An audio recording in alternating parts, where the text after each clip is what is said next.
Oh, Thank you, Your Honor. Thank you. why? They're written on that signs. No, I'm gonna give it to Lee. Why are you up here? Here. You don't put that on the front, yes. This That is was- that. Yeah. However, she filed more stuff. Ooh. Defendant. Okay. Yeah. Thank you.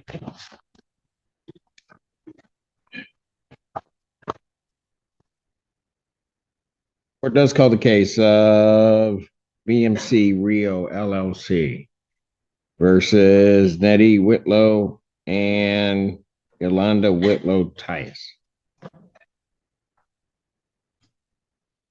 Good morning, Your Honor. Good morning, sir. Morning, Your Honor. Good morning.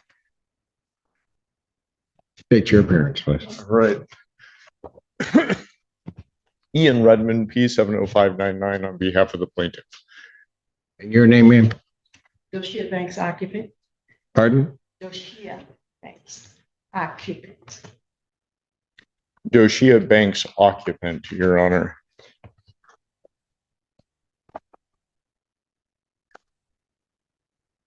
Okay. So you're not Miss Whitlow? No,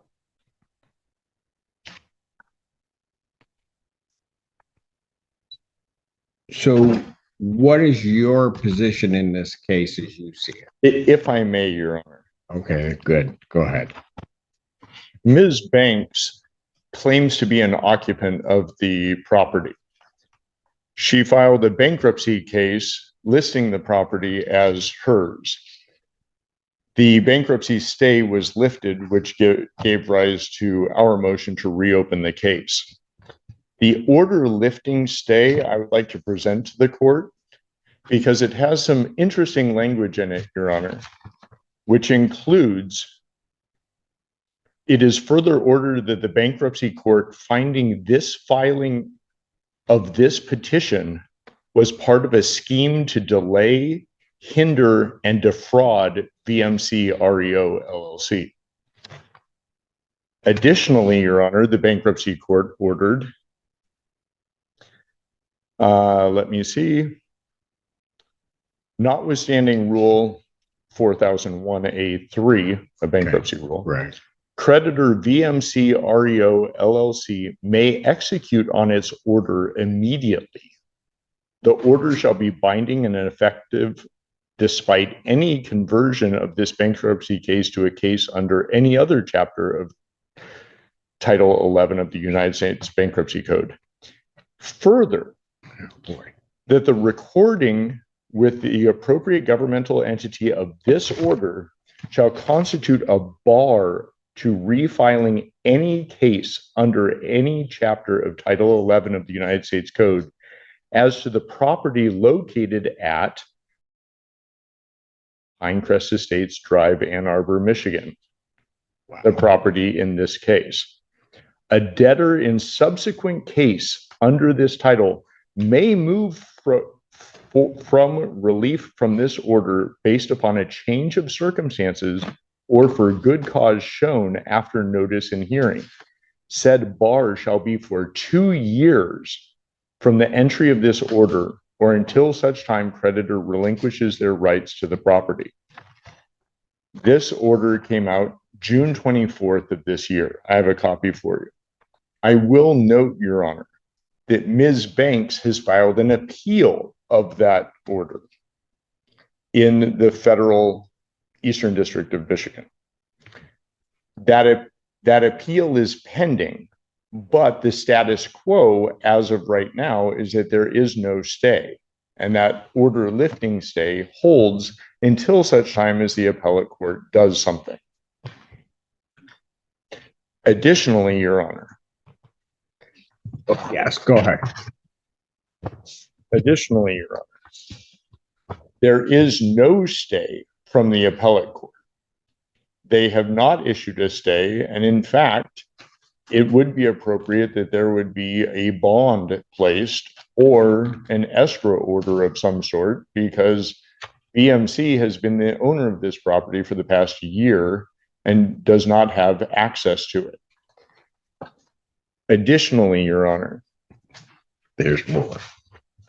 Go ahead. there's a lot going on. Yeah. Additionally, Your Honor,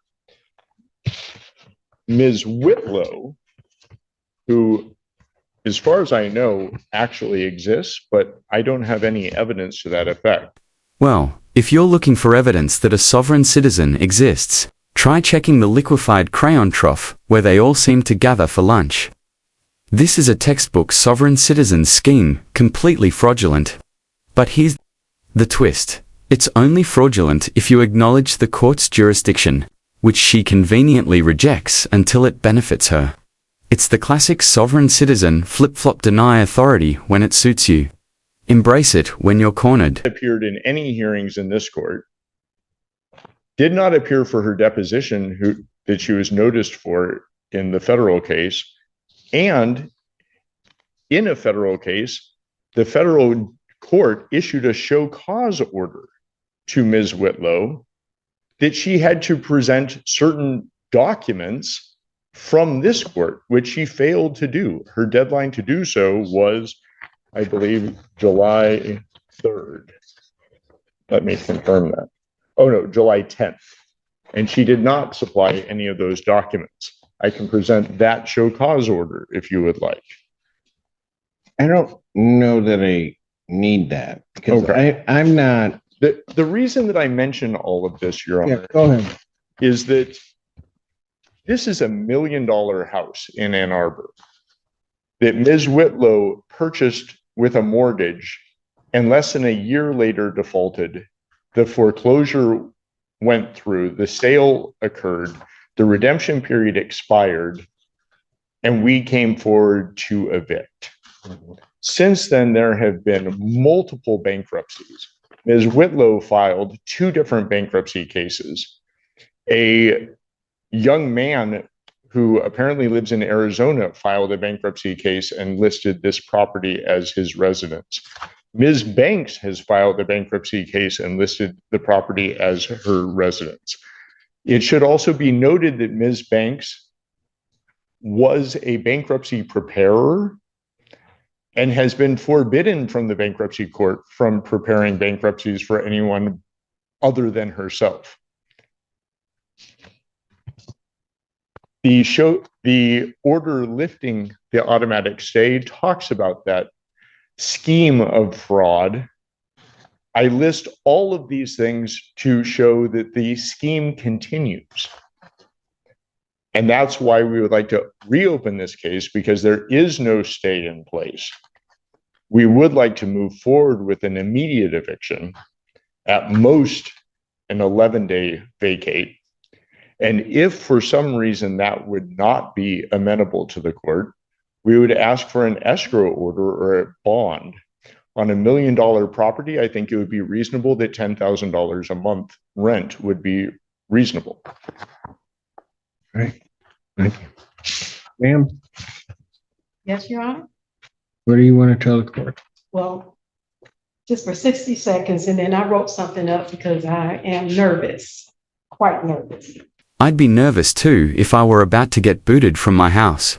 Because my half-baked mortgage fraud scheme was collapsing in real time. But here's a revolutionary, non-medical cure for all that anxiety. Asterisk, asterisk, just pay your mortgage like the rest of us. You absolute idiot. Asterisk, asterisk. But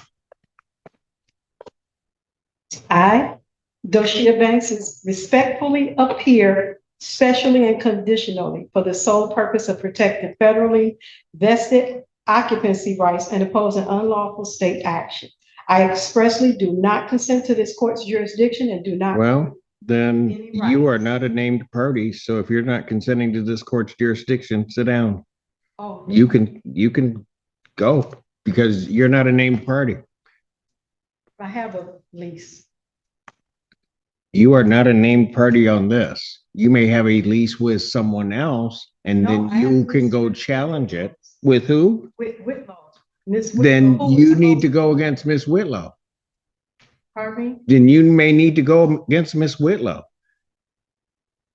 But if you're not consenting to the jurisdiction of this court, you might as well just sit down. You are not a named party. I do not have to hear from you. Oh, I see. So I need to, I don't know what you need to do, but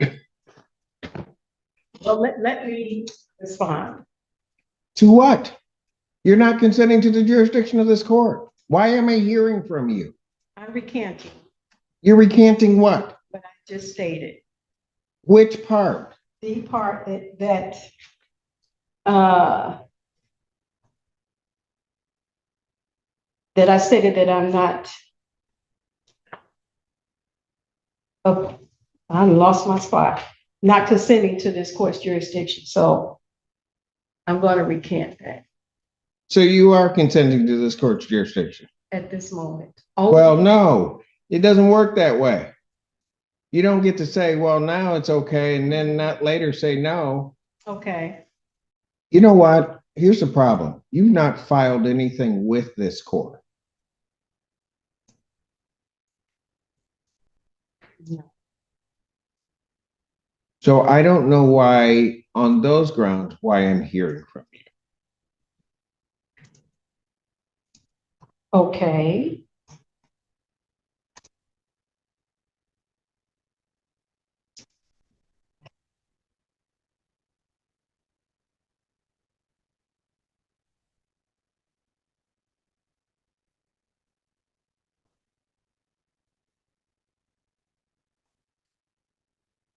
If I may, I do have time, I do believe, to go file an answer and counterclaim. I was just led under An false answer and pretenses counterclaim to what? to their complaint for eviction. To claim something that was never yours to begin with. And as Judge Simpson said, if you don't consent to the jurisdiction of the court, then do us all a favor. Pack up, walk out, and don't come back. You have a lease with, allegedly, with Miss Whitlow. Correct. Then that is who you need to pursue it against, Okay. And or whatever the heck you're doing. well, Because you don't have, there is no privity of contract to the extent there would be, or relationship as between the plaintiff in this case and you.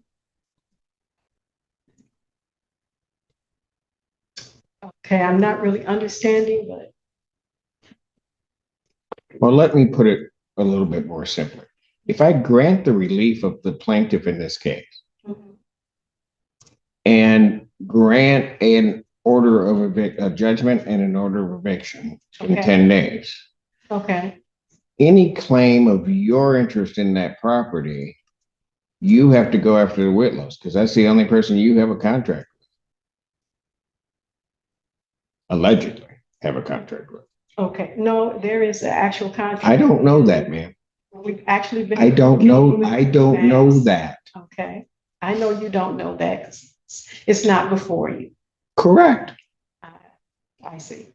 I see. So basically, the notice of removal that the Whitlows did, They are not here. I don't know. I have documents that are not, that they filed with this court that are not signed. So I don't have to accept them. She has not appeared before this court, or they have not appeared before this court. And so as far as I'm concerned, any relief they're requesting, I can, and as of right, ought deny, and it should be denied also on the merits of whatever their motion is. But I can deny it because they're not here. okay.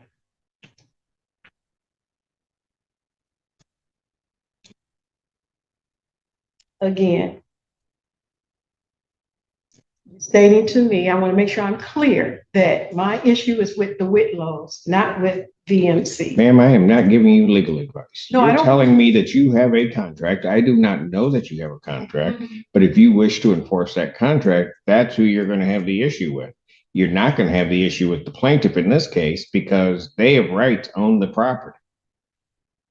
Okay.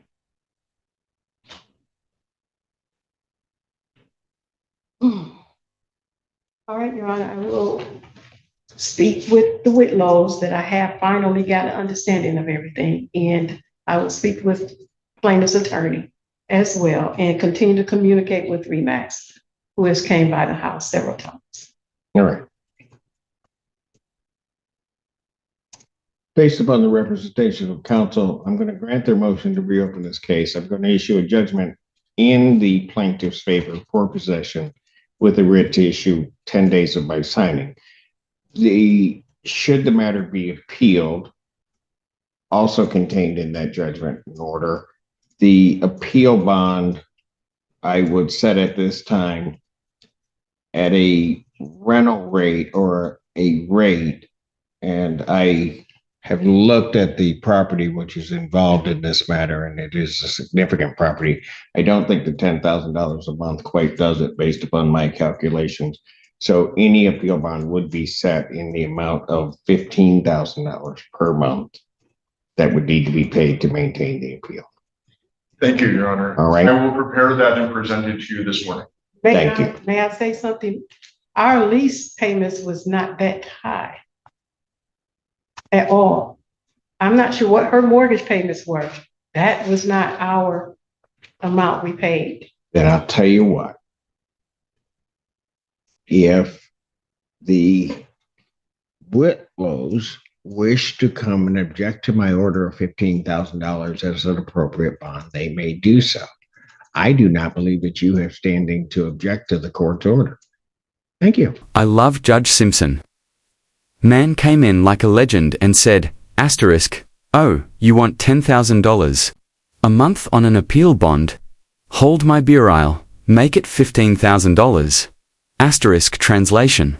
Unless these sovereign citizens are ready to cough up an entire year's income on the spot, they need to pack their bags and bounce immediately. And just when you thought he was done, Judge Simpson hit M with one last mic drop before moving on to the next case. Asterisk, asterisk, this court isn't a playground for delusions. Step out or step in line. Asterisk, asterisk. But hold on. I'm going to take about a 10-minute break because my head is hurting right this minute. Well, it's not hurting. I mean, I could go on, but I need about 10 minutes after that. Thank you, Your Honor. Court's in recess. All right. You see what I mean? Judge Simpson's a boss straight up, no nonsense, cut the crap authority.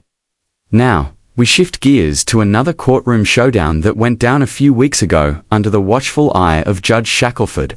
Well, technically, it was a temporary judge, also known as a judge pro tem.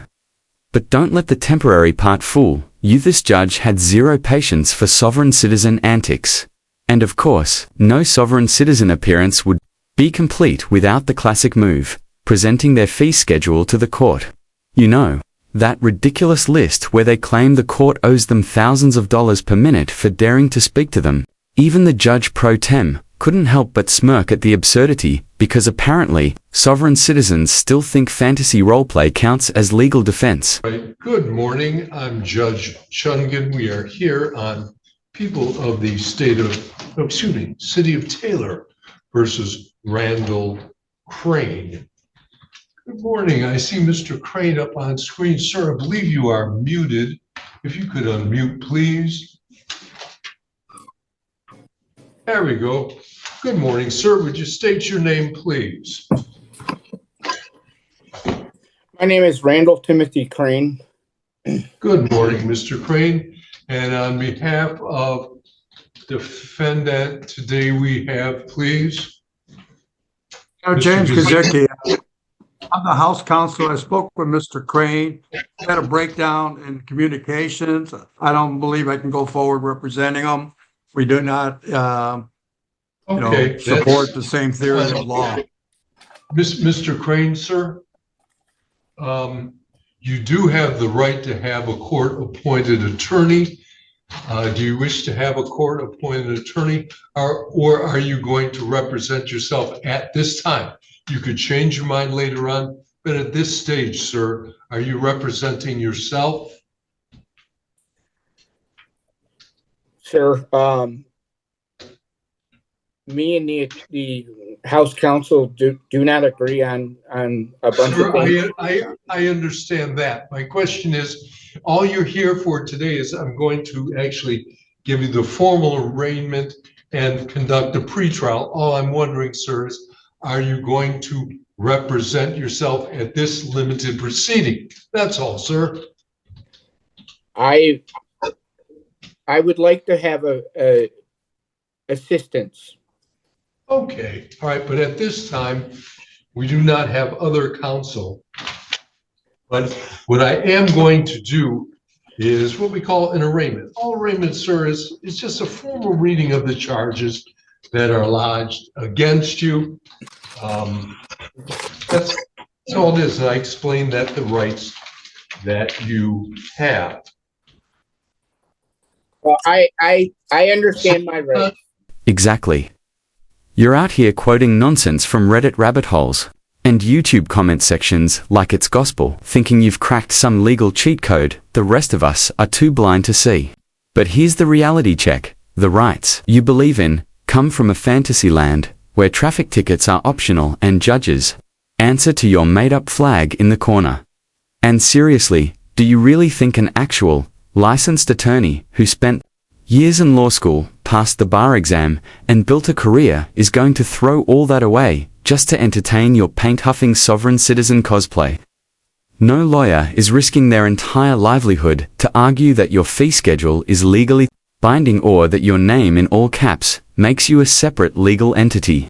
They're not playing that game because it's not a game. It's real life, with real consequences. Hold on just a minute, please. Hold on just a minute. I want to make sure I have the complete file. Mr. Guzicki, maybe you can offer a little assistance, sir. Okay, no, I've got it. So, for the record, Mr. Crane, you're here for an arraignment. As I explained, sir, arraignment is that initial stage of the criminal proceedings, or simply put, you're advised of the charges that are now formally lodged against you. I'm going to advise you of the rights that you have. You plead, after I'm done with that, then you plead guilty or not guilty.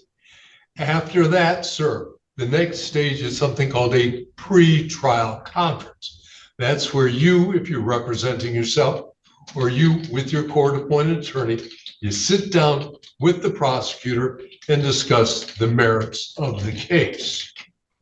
Okay, sir. So in this matter, you are charged on the complaint of Taylor PD Officer Schillenberg, who states that on March 26th, while in the city of Taylor, that you obstructed the officer from performing his lawful duties, specifically with respect to the stop on where he claims he observed you operating electronic device. Now, a misdemeanor charge in the state of Michigan. It's a criminal offense. It subjects you potentially to be 0 days in jail up to 90 days. Fines could be 0 up to 500. You could be placed on probation also for a period of up to 2 years. Of course, you have the right to have an attorney to represent you. If you can't afford one, one could be appointed. Of course, you start out with the presumption of innocence. You close with that presumption all the way through, unless and until the jury finds out or a judge rules the other way. Now, of course, you have the right to have a trial. The trial could be heard by a jury or a judge. At trial, sir, you and your attorney have the right to cross-examine all of the prosecution's witnesses. You could bring in witnesses that would testify on your behalf, and you could testify or not testify as you see fit. If you choose to remain silent, it can never be held against you. For example, prosecutor could never tell the jury that, oh, you must be guilty because you didn't testify. We don't allow that, sir. The people have to prove you're guilty, your guilt beyond a reasonable doubt. Now, having heard that charge, how do you plead to the charge of obstructing the officer. All right, I'm going to note that the defendant stands mute. Has the same effect, sir, as you pleading not guilty. Now, sir, you are going to have I need you to write this down, please. You will have a pre-trial conference. So you're going to meet with an attorney here in the court. You write this date down, July 16th at 9 a.m. It's an in-person pre-trial conference. Furthermore, sir, we're going to mail a notice of that date to the address that's listed on your ticket. Not going to state the address now because this could go out for further public consumption. Not going to do that. But note, sir, July 16th, 9 a.m. All right. And at this time, I'm going to release you on a personal bond. You don't have to post cash. That's your word that you're going to come back on the July 16th date at 9 a.m. Well, well, well, look who decided to show up in court for once. Miracles do happen. Maybe he finally realized that sending paperwork, scribbled in crayon, doesn't count as a legal defense. And hey, if you want to see how this circus continues, check out the Team Skeptic After Dark channel. I might just drop a spicy follow-up there, depending on how entertaining today's court antics get. Who knows, maybe we'll get another sovereign citizen lecture about maritime law or how the judge is actually a private contractor in dishonor. Stay tuned, you won't want to miss it. All right, sir. Now, I also want to inform you, we have a couple of other charges. They're called civil infractions. One has to do with no proof of insurance and no registration. Sir, these being civil infractions, they can't be sent to jail for these. They're simply not criminal offenses. All right. You'll be fined up to $100 on each of those, but you can't be sent to jail. Just for your information, they are accompanying charges. So again, sir, today, you've stood mute. I'm going to note you're requesting appointed counsel. I'm also noting for the record, you had spoken with Mr. Kazicki and he's not able to represent you any further. And lastly, again, you're on a personal bond. That's your word that you're going to come back on that July 16th date. Understood, sir? No, I do not understand. Pardon me, sir? No, I do not understand. Well, I'll explain it again. You come back on July 16th in court for a pre-trial conference. You meet with the attorney who will meet with the prosecutor. That's when they discuss the merits of the case. And right now, I've released you on a personal bond. You don't have to come to the courthouse and post any money. It's your word that you're coming back on that date. I've notified you here on the record of the court date, and further, you'll be mailed a notice. Yes, Your Honor, I understand that part, but what I don't understand is I don't understand the jurisdiction that the court has over me. Sir, you're going to be able to discuss that at a later date. This was just to advise you of the charges formally lodged. Well, I would also like to advise the court that every day that I am in court, I require $1,400, and I will be charging the court $1,400 for my time. Why don't you do society a favor and hold your breath until they agree to pay you for the nonsense that landed you in court today? As usual, just like every other judge, faced with a sovereign citizen's fantasy fee schedule, this pro tem judge isn't fazed one bit. You can do as you see fit on that count. I'm just apprising you of your court dates. And with that, you're free to leave the meeting, sir. Thank you. All right, that wraps up video number 2. Like I said, check out my second channel, Team Skeptic After Dark, to see if there are any updates. Now, let's head over to Thurston County, where we witness the return of the one sovereign citizen who somehow managed to earn a bit of sympathy from the audience. He claimed there was this grand conspiracy by the local government to silence him, and plenty of viewers jumped in to insist he wasn't actually a sovereign citizen. Well, I can't say I feel sorry for those folks, because they were wrong.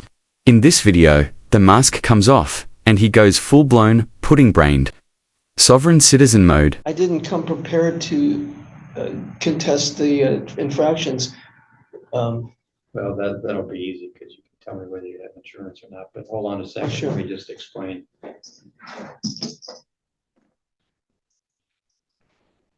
Failure to transfer title, the trip permit, and the driving suspended charges, which are all criminal charges.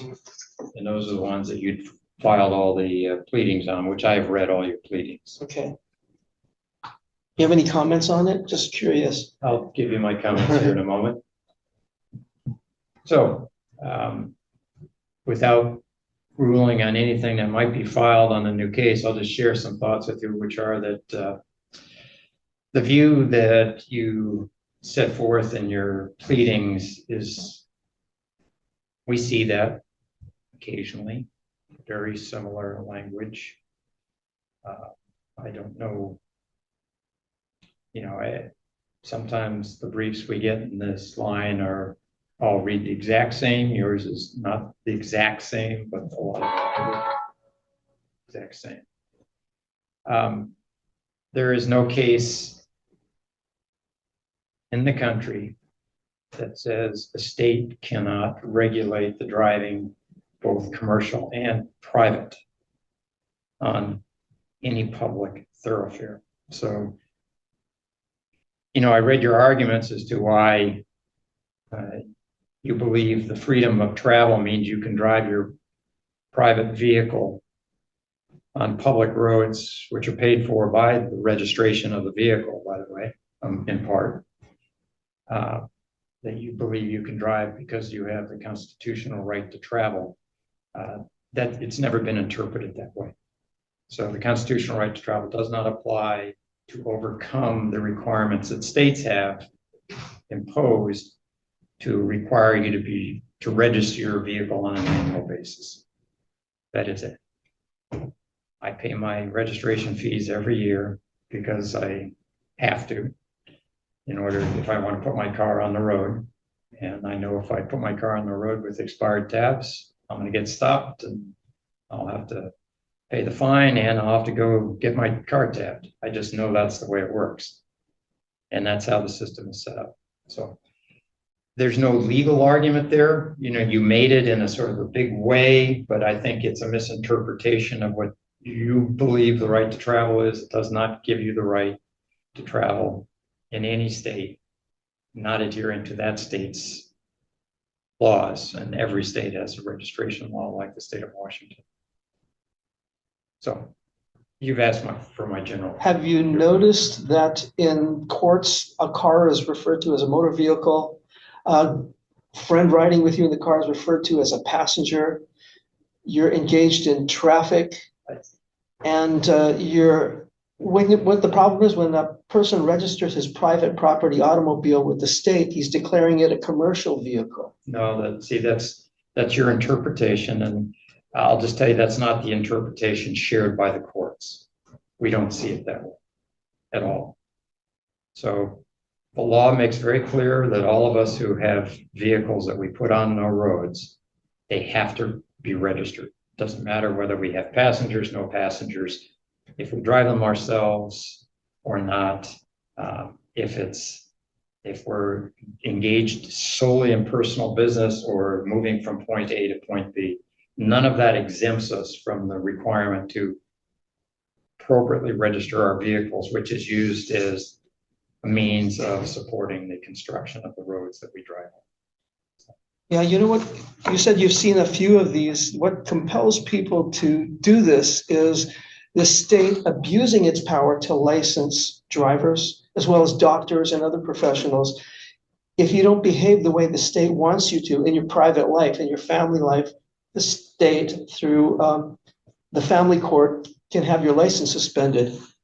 And that's just strong evidence that the system is not set up to make the road safe, but to control people. And people don't like.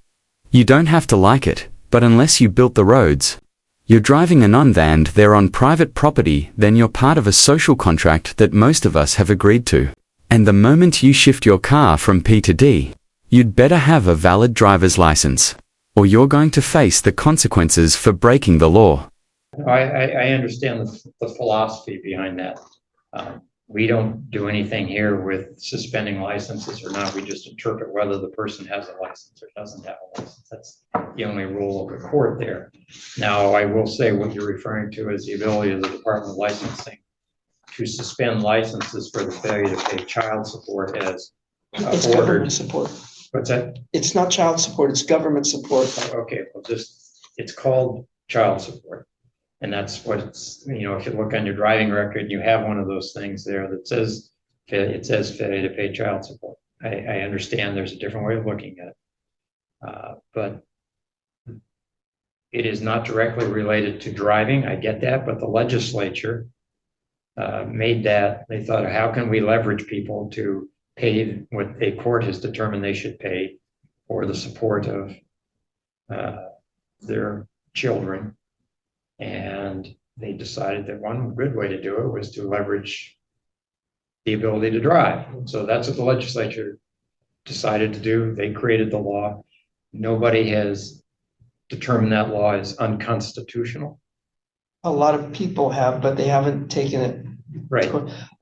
So In family court, the court rules don't apply. You know that. And due process is streamlined. So your driver's license can be suspended through a court procedure where it's a free-for-all. I've seen it. Okay. Yeah. So I like I said, I understand the philosophy you're indicating. When the case comes to me on a driving suspended charge, I look to see if your license is active or if you don't have the privilege to drive on the state. And you view it as a right. The law views it as a privilege, and the privilege is enacted if you are properly registered and insured. Well, it's a privilege to operate a motor vehicle on the highways, but the courts have ruled, and it's in my brief, it's a right to travel by your automobile, by your private property automobile. There's no court. Like I said, you can look all you want, but nobody has ever found a case that says a court upheld the ability of somebody to drive in whatever state on public roads. Well, driving is a commercial term too. Okay. To operate a motor vehicle in any regard. That's even more a commercial term. Look at it. To operate your car. No, there's no case that says you can operate your means car. using a business machine on a public utility. No, that doesn't. Operate means I'm operating my computer. I'm operating. That's a colloquial. My pencil. That's a colloquial term. Well, then you're pushing your example into sort Look of. at Black's 5th edition. You'll see that operate means using a business machine for gain. No, okay. I disagree with that, and I don't think you'll find any case that supports that. Okay, So, I appreciate your input. All right. Thank you. But we'll see you on the 5th of August. Okay. All right. Bye-bye. Okay. So it looks like we've got a future date with him, where he'll have to figure out how to swim in the deep end of the legal pool without any arms or legs. Alright guys, thanks for watching. Over the next week, you'll see a few guest content creators posting on my channel while I finish up my dental work, and I really hope you appreciate their efforts as much as I do. If you liked the video, hit that like button. If you didn't, hit dislike but either way. Drop a comment below and make sure you're subscribed with notifications turned on so you never miss any of my content. I'm Team Skeptic, and I'm out. Woo. Here we